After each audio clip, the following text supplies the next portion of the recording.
What a night at Tottenham Hotspur Stadium. Yes, people, welcome back to Combat Kings TV. Make sure you're smashing the like button.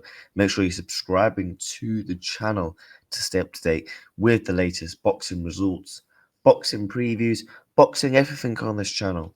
So if you like the sound of all that, make sure you drop a like and subscribe to the channel. Now, I'm putting this video out literally about a day and a half after the event, but I was in London the whole weekend. I did go to the event, as I did say in the preview.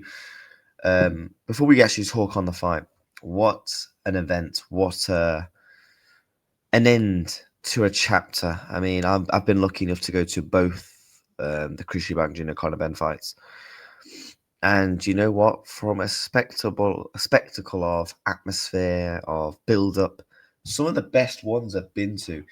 And I've been to a lot of big ones, Tyson Fury events, Anthony Joshua's of this world. That these two are certainly definitely up there, maybe my top three in terms of like events wise. Just really, really good. The build-ups, unbelievable, man, and it, genuinely, there's so much that went off in that event. Like I can't even fit it all into a 10-minute video. I really, really, really can't. 50 Cent walking in. The actual fights itself were really good. The atmosphere, this whole narrative that everyone painted out the event wasn't going to sell out, it sold out. I was there. I can tell you this for now, it sold out. There may have been one or two empty seats, but there was well over 68,000 people at the Tottenham Hotspur Stadium to see Conor Benn get revenge on Chris Eubank Jr. But let's get on to the fight as a whole then. So they're both making their ring walks. Cracking ring walks by the pair of them, to be fair. Really, really good. Enjoyed that. But actually, on the fight, I got it well predicted. I predicted it to the T. I said Conor Benn would win this fight if he stayed calculated. And what happened? We got a very well calculated Conor Benn. What Conor Benn had to do to beat Chris Eubank Jr. is what he did on Saturday night. Stay calculated.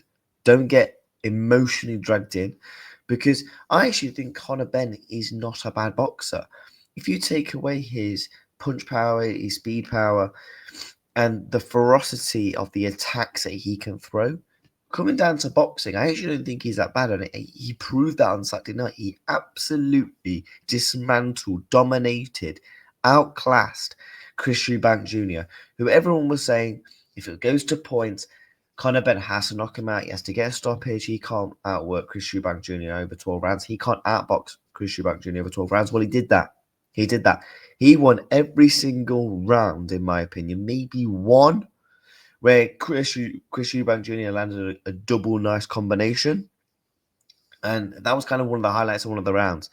Other than that, Chris Eubank Jr. did nothing. He landed nothing. He looked just... I don't know. I don't know, but I feel like I'm going to do separate videos on these two, like what's next for them and analysing them properly. But I wanted to talk about the fight. Genuinely, as a Conor Benn fan, I'm proud of him, man, because what this boy has been through over the past couple of years, you have to test. He's been tested properly mentally, with the drugs thing, with the fight being on and off, not having to box for over a year and a half.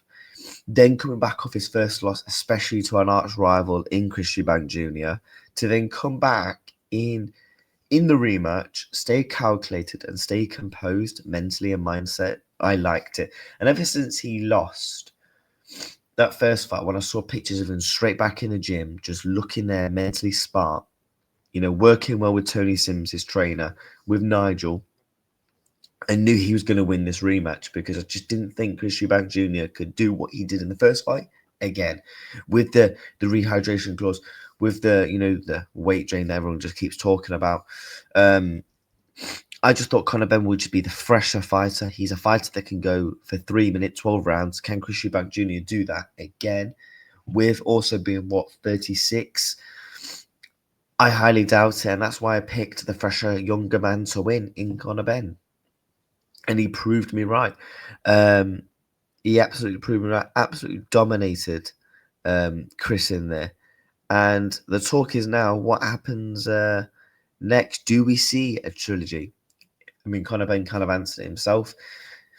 He doesn't want the trilogy. He sees it as, he's won. Over the two fights, Conor Benn was the better fighter.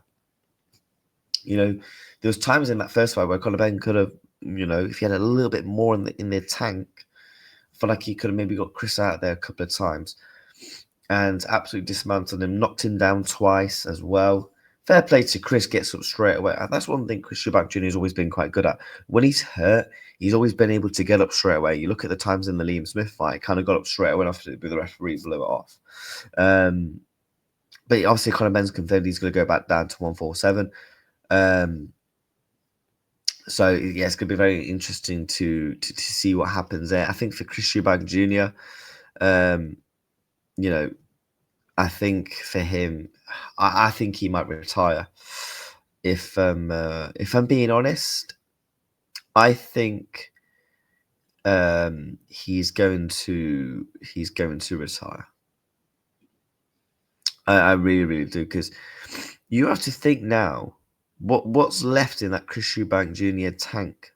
You have to ultimately think about these things, because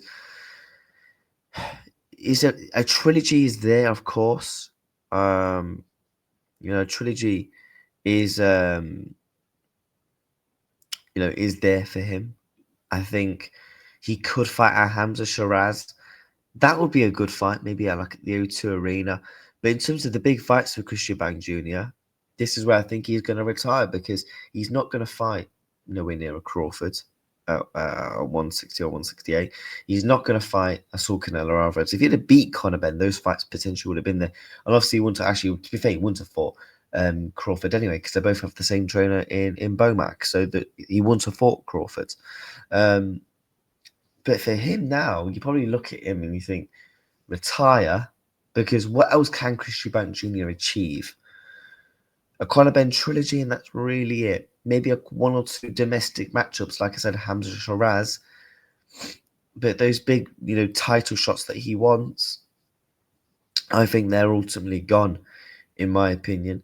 And as for Conor Benn, again, I think he's going to go back to 147 and try and challenge for the WBC world title, which he's spoken about a few times. So, but all in all, what a fight, man! What a spectacular event. Genuinely, to witness that, it was one of those I was there moments. I'm going to look back in 15, 20 years' time as I was there when I'll tell my kids about this, because this is the biggest and best British rivalry in boxing has ever seen. I know Joshua Fury, stuff like that, but nothing competes with the Eubanks and the Benns. We saw it in the 1990s, 1993, where Chris Eubank and Nigel Benn got it on. And then over 25 years later, we get to see the sons. Who knows? We might see their kids. We know Chris Eubank Jr. is announced his own twins. Conor Benn's already got a kid. Who knows? In 25 years, 30 years' time, we might see the kids get it on. Hey, you never know, because not many people probably would have thought these two would have got it on. So it was definitely worth the wait. The years of waiting for these fights. Obviously, we was meant to have it in October 2022 at the O2 Arena, but obviously we all know what went off, and obviously we had 7 months to go at Tottenham, and it certainly delivered again, man. Certainly just delivered.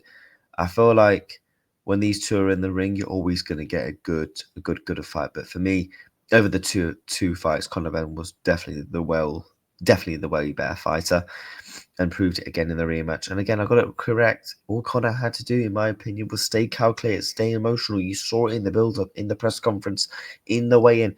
Normally, he'd be getting in Chris's face, giving it a bit of talk, pushing and shoving with the egg slap. Genuinely unbelievable to witness both. And Chris Eubank Jr. walking out with 50 Cent, that was absolute madness. Can I now officially say I've seen 50 Cent live? Can I count that? Yeah, unbelievable, man. Genuinely, also the undercard fights. Adam Azim, my boy Adam Azim. I'm gonna do a separate video on him, because I do want to talk about him. I want to talk about Jack Cattrall, also in a separate fight, a separate video as well. So we're gonna speak about some of the undercard fights in a separate video as well. But I wanted to just give my brief thoughts, man. Just Conor Benn just 2 steps ahead of Chris Eubank Jr. every single time. And yeah, you could see the age, you could see the weight drainess in there, but that's not taking anything away from Conor Benn because he absolutely dismantled, outboxed, outworked, at work ethic, mentality, mindset, all better than Chris Eubank Jr. on the night, and it has been for the past couple of months. I think you could definitely see that. But yeah, Conor Benn gets revenge. What's next for both? I guess we're gonna have to wait and find out. However, Chris Eubank Jr.'s cousin, I think, Harlem Eubank, is actually fighting this weekend in Brighton, I believe.